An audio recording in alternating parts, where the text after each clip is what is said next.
Now let's adjust the teaser view mode for our blog entry. So I'll go to Structure, Content Types, Blog Entry, Manage Display, and I'll click Teaser. And we'll want Display Suite to work with this because we'll want to use our custom field for it. So let's scroll down to the bottom and select a one-column layout. I'll click Save. Let's take a look at our wireframe.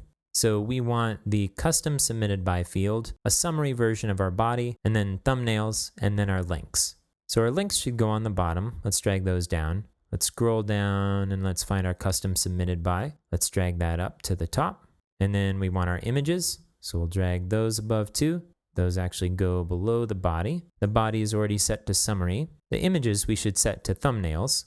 Now you might have noticed something funky happen. We didn't have the cogwheel at first. This is likely an issue with caching or Display Suite. In order to get it back, I switched the field formatter to color box and then back to image. And now we have our cogwheel. I'm going to click it. And for the image style, we'll select thumbnail. And let's link the images to the content. We want someone to click a teaser to go deeper into the content. And let's click update.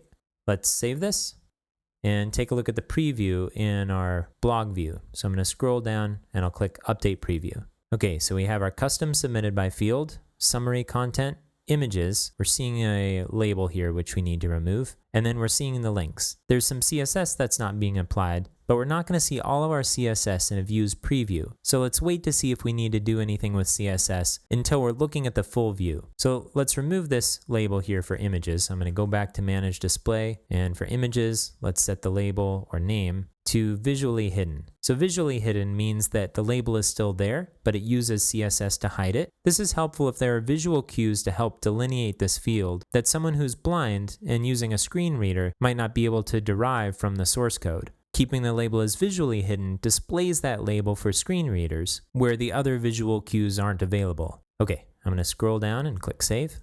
Let's go back to our view and update the preview. Label's gone.